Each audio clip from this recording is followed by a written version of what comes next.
morning and welcome to Morning Movie News. Now, as I'm sure you've heard, on Tuesday night on ABC, Marvel's Agents of S.H.I.E.L.D. debuted to much fanfare and much viewership. It was a big win for ABC in the night, and I believe on Facebook they had a press release saying that they have 1 million likes on the Agents of S.H.I.E.L.D. Facebook page. However, I would be very interested to see what Week 2 and Week 3 numbers look like, because I thought that was one of the worst things I've ever seen. I guess I should have expected it, but I think I got swept up in the hype like a lot of people, and I was expecting some wonderful piece of television, similar to, I think not only was I swept up in the Marvel hype and the hype just for the show itself, but we're having a great time on TV right now. I'm in the midst of Breaking Bad, like most of the world, as it wraps up. There's some wonderful HBO shows on, and because of course the Emmys were running up and Homeland is starting. Just a lot of really good quality television shows. And we've been having a lot of discussions about how cable television is really schooling Hollywood in terms of storytelling, adult storytelling. So I think, when people said, and we all discussed, that Marvel was going to move into television, we felt, oh wow, another frontier for them to dominate. But I think that we should have really paid attention to the fact they were moving into network television. And I would really caution anybody about going into that area. I mean, sure, there's a television renaissance, but it's not happening on network. This was right at home with things like No Ordinary Family, that Michael Chiklis superhero show, Terra Nova. Although I think Terra Nova was far superior to this, Agents of S.H.I.E.L.D. And I have to say also, let's be real here. I know there are Joss Whedon fans out there, but there aren't a lot of you, at least Joss Whedon fans prior to the Avengers. Because while his only real hit is Buffy the Vampire Slayer, which was a CW hit where the bar is significantly lowered. Arrow, for instance, is a hit because it's on the CW. If that was a show on a network, with those ratings, it would not be considered a huge hit. I have to say though, also to be fair, even with cable, they don't bring in network numbers.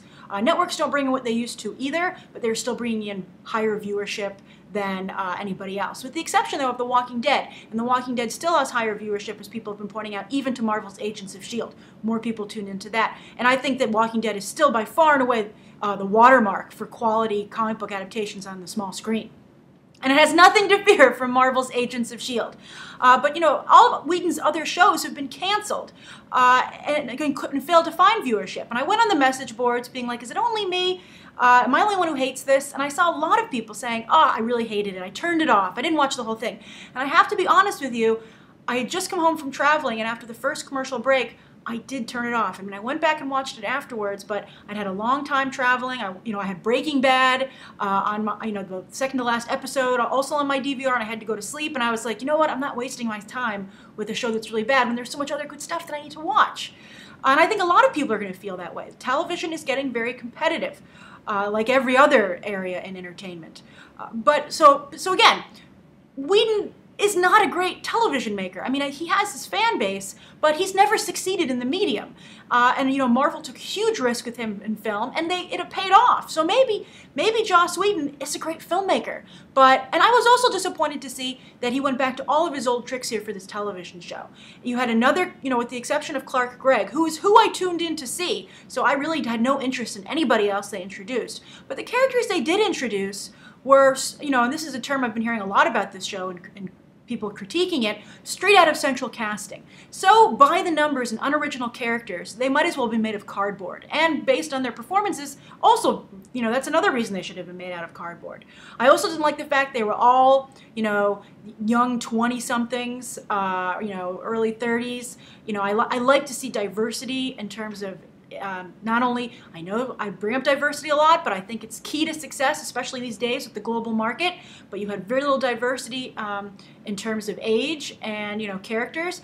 And I just wasn't feeling it. And I thought it just was so cliche. So much of it was cliche. I thought the main character, this main agent guy, wasn't likable.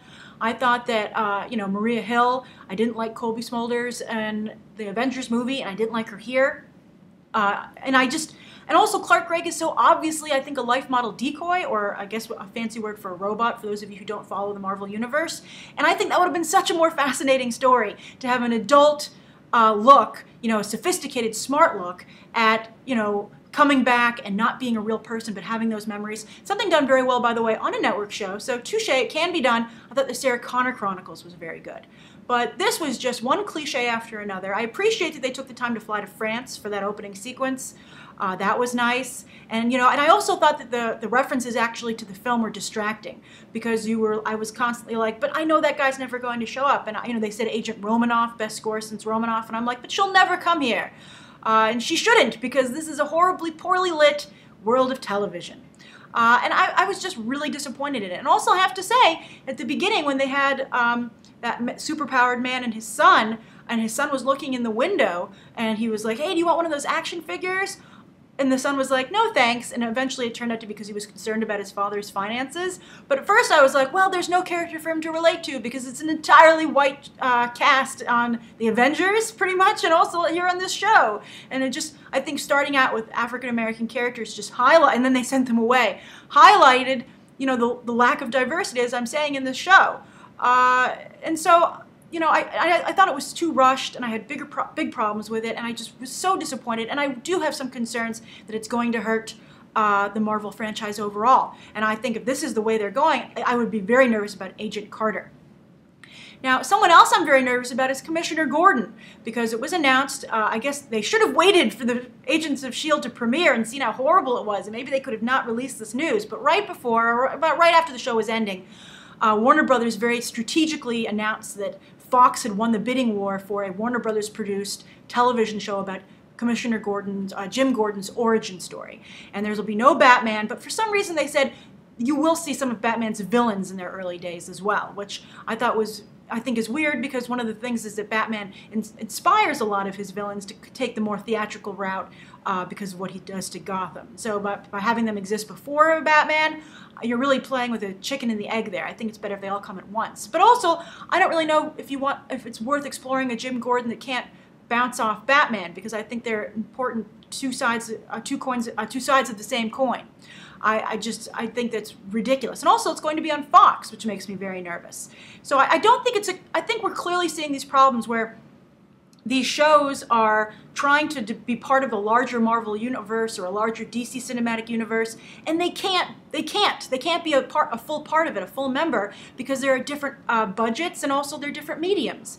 So unless this was going to be seamless and smooth, and that you could go back and forth. And I think you could on cable. I think that if this was the quality of an AMC show or an HBO show, your actors in these films wouldn't be so adverse to maybe appearing on them, and you could get better quality writers and better quality directors. I think that would be much better. And so if they told me there was going to be a Jim Gordon show on even FX, I might be a little bit more excited about it. And also I would say, I think that DC chasing Marvel is just getting ridiculous. Warner Brothers and DC chasing Disney and Marvel. I think that they're compounding each other's mistakes. No one's taking the time to learn from somebody else's mistake, their own or their competitors. And we're just getting a snowball effect of crap. I'm really nervous about it. I think that, and there's just complete disregard for the quality of these characters and what makes them work. And I just feel that Hollywood feels that it's becoming a increasingly competitive market, and they're scrambling, and everything else out the window. Fans, quality, characters. It's just, and when everything's done, these big suits will just throw up their hands and be like, well, I guess it wasn't as popular as we thought, or the cycle's over, this time is done, and then they'll just move on, and people like a lot of you and me who enjoy these things and enjoyed them before they were big Hollywood blockbusters will be left with nothing. I want to talk about this a little bit on Think About the Ink in the future, but I am starting to feel that the success of comic book movies is the worst thing to ever happen to the comic book medium itself. It's really disheartening. So that's my thoughts. I'm wondering what you guys are thinking of Agents of S.H.I.E.L.D. Do you think it will pick up? Some people say Joss Whedon's work improves, but you're always supposed to do your best work first to hook people. So I'm very, very disappointed. The third story of the day that I wanted to discuss also was that there's a rumor going around that Wolf of Wall Street will be delayed from its November release and instead come out on Christmas Day, Paramount will give it the Jack Ryan release date. And there are two interesting angles to this. The first is that, once again, Martin Scorsese and Leonardo DiCaprio are unable to meet their release date. This happened with Shutter Island and ended up not hurting the film, but it was disappointing. And the problem they're saying is that Wolf of Wall Street is 180 minutes long. It's too long, and Scorsese's talking to people about how to best cut it down. But that's incredibly unprofessional. Didn't they have a script? I don't see how, and also, it messes up the whole timeline of promotion, and that was also a problem for Shutter Island. Maybe Shutter Island would have been even more successful, and I have to say, when Shutter Island finally was released, I felt it was a flawed piece of work. So this makes me nervous for what I'm going to get anyway, when I was really excited for The Wolf of Wall Street. I thought it looked phenomenal. But the other angle, which is even more interesting and even more Hollywood gossipy, is that Jack Ryan apparently must not be good. And a couple of people were commenting on the fact that some industry people in these trades were saying, well, we were wondering why there was no advertising for Jack Ryan when it comes out at Christmas. That's very soon. Just like we're not seeing very much advertising for Frozen as well, but there's supposed to be a trailer, I think, out this week.